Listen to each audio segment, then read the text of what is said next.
Hello everyone. This video is going to provide a discussion and overview about the grading system, also known as the grade contract or ungrading system in our class.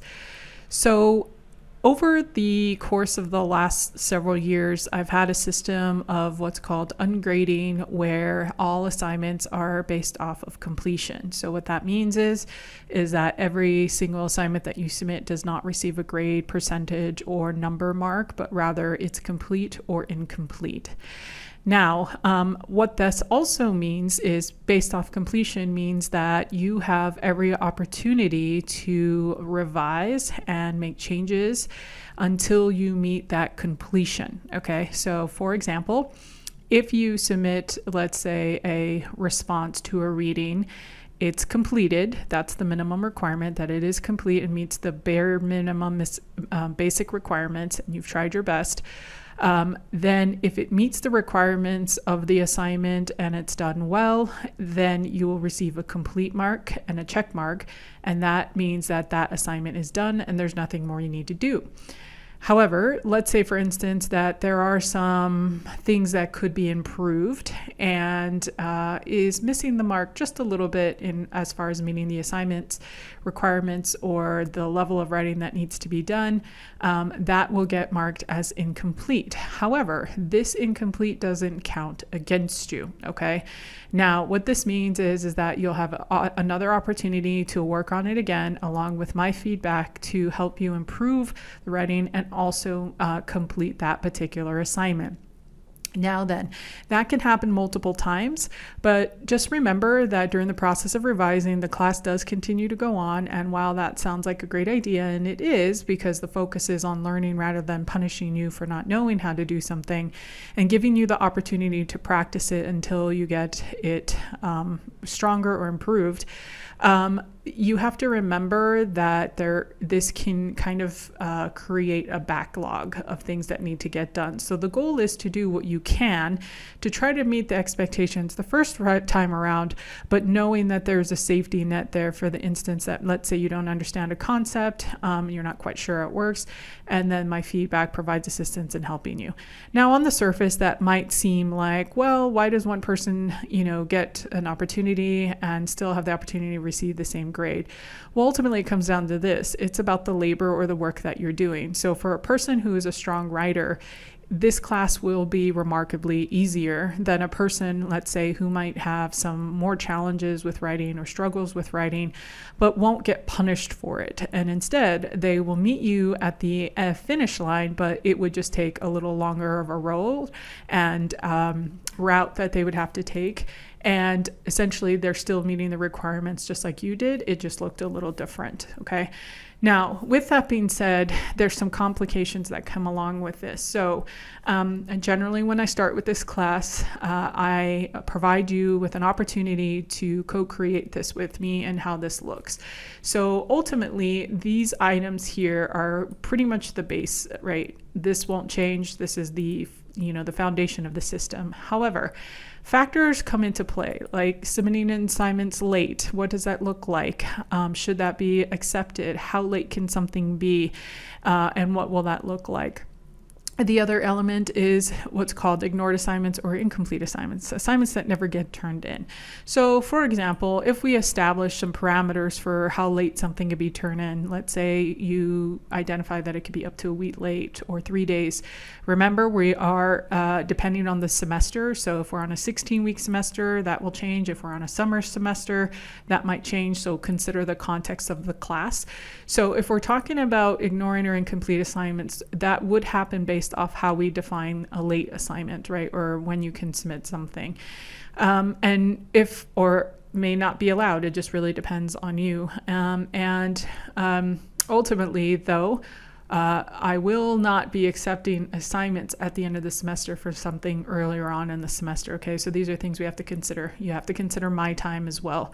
I have multiple students. There's a lot of things that I have to review and work, and also the way that the system runs, right?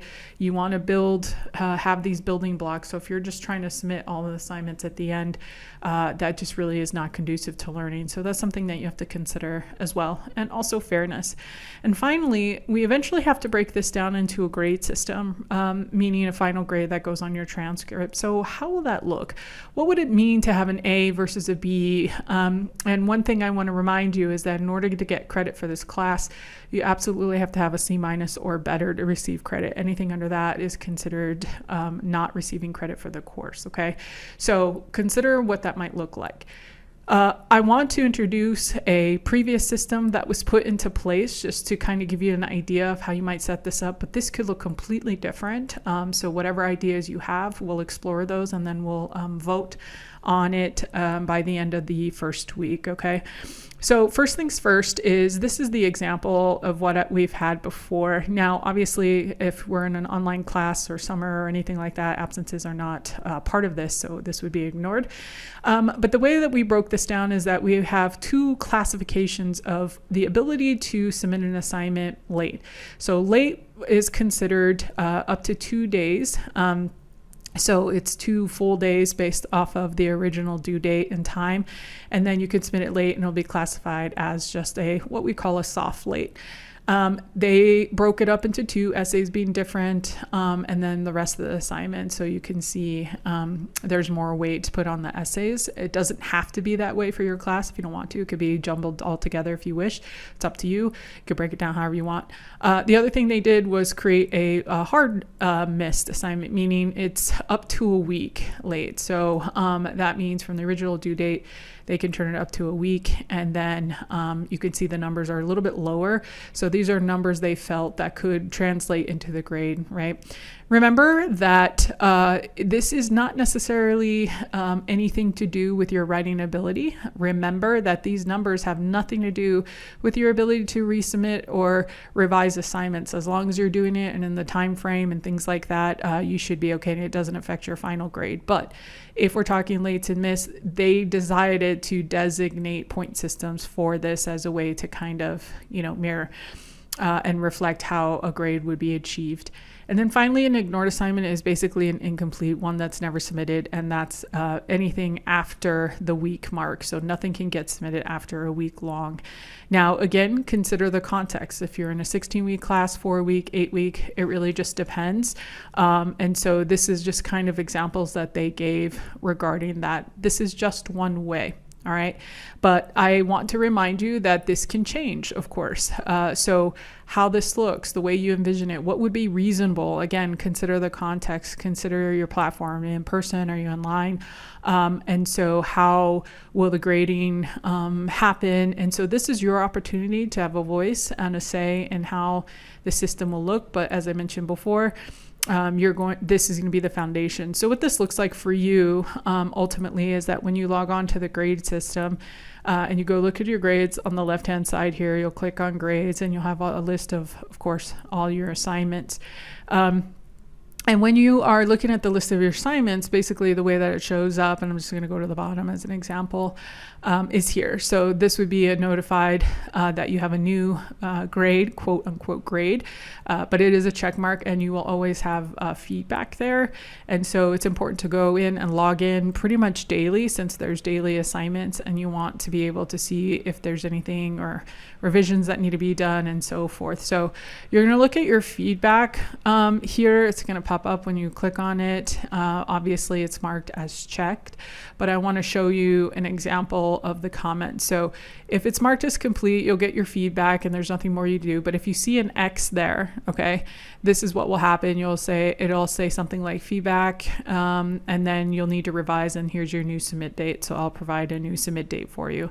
And then it's your opportunity to go back in and revise. And then we just communicate through this comment section here, okay?